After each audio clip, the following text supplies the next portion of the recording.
مسلم personal award مولانا خالد سیف اللہ رحمانی صاحب، جناب اکبر نظام الدین حسینی صابری صاحب، علماء کرام، مشائخین عظام اور مختلف تنظیموں سے وابستہ ان کے نمائندے و قائدین، بزرگوں، نوجوان ساتھیوں اور میری عزت مآب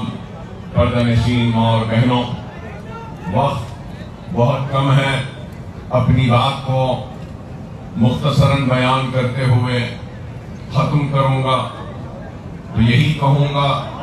کہ اللہ سبحانہ و تعالیٰ قرآن میں ارشاد فرماتا ہے کہ میں اسی کو آزماؤں گا جو میرا قریبی ہوگا، اور اس آزمائش میں جو مجھ سے خوش ہوگا تو میں بھی اس سے خوش ہوں گا، اور اس آزمائش میں جو مجھ سے ناراض ہوگا میں بھی اس سے ناراض ہو جاؤں گا۔ بے شک ہندوستان کے 25 کروڑ کے لگ بھگ مسلمان آج ایک آزمائش سے گزر رہے ہیں، اور اس آزمائش میں ہم کو سجدے میں گر کر اللہ کا شکر بجا لانا ہے کہ اللہ نے ہمارا انتخاب کیا اور ہم کو منتخب کیا اس آزمائش کے لیے،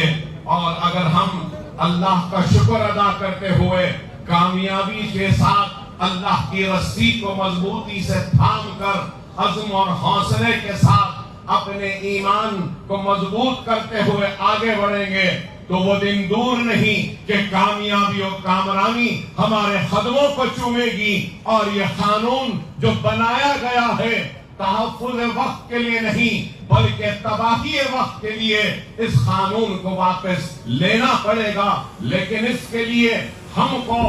اپنے صفوں میں ایک اتحاد کو پیدا کرنا پڑے گا۔ ہم کو اس بات کو بھولنا نہیں ہے کہ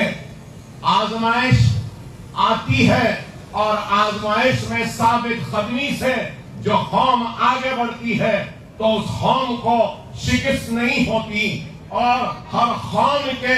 تاریخ میں عروج و زوال لکھے ہیں، مصیبتیں اور پریشانیاں لکھی ہیں۔ بے شک ہم آج اس آزمائش سے گزر رہے ہیں، لیکن اللہ کا شکر ادا کرتے ہیں کہ اللہ نے اس آزمائش کی گھڑی میں ہم کو منتخب کیا ہے، اور ہم ایک ثابت قدمی کے ساتھ، ایمان کی مضبوطی کے ساتھ، ایک عزم کے ساتھ، حوصلے کے ساتھ، اتحاد کے ساتھ مسلم پرسنل اوارڈ کا جو بھی احتجاجی پروگرام ہوگا اس کو لبیک کہیں گے، اور ہم کھانے سے کھانا ملا کر ایک سیسا پلائی ہوئی مضبوط دیوار کی طرح کھڑے رہیں گے، اور ہر طوفان کا مقابلہ کریں گے، اور ہم کامیاب و کامران ہوں گے۔ میں مجلس اتحاد المسلمین کی جانب سے مسلم پرسنل اوارڈ سے یہ بات کہہ رہا ہوں کہ ہم آپ کے ساتھ ہیں،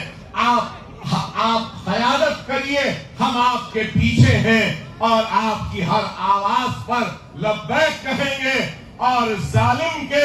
ظلم کے خلاف ہم اپنی آواز کو بلند کرتے رہیں گے، اور ظالم کو شکست دیں گے، اور مظلوم کی فتح ہوگی، حق پرستوں کی کامیابی ہوگی، ایمان کی کامیابی ہوگی۔ اور وہ لوگ جو سمجھ رہے ہیں کہ ان قانون کے ذریعے ہمارے عزم کو، ہمارے حوصلوں کو کمزور کریں گے، ہمارے حوصلے، ہمارے عزم نہ کم ہوئے ہیں نہ کم ہوں گے، نہ ہم اپنی نماز چھوڑنے تیار ہیں، نہ ہم اپنی شریعت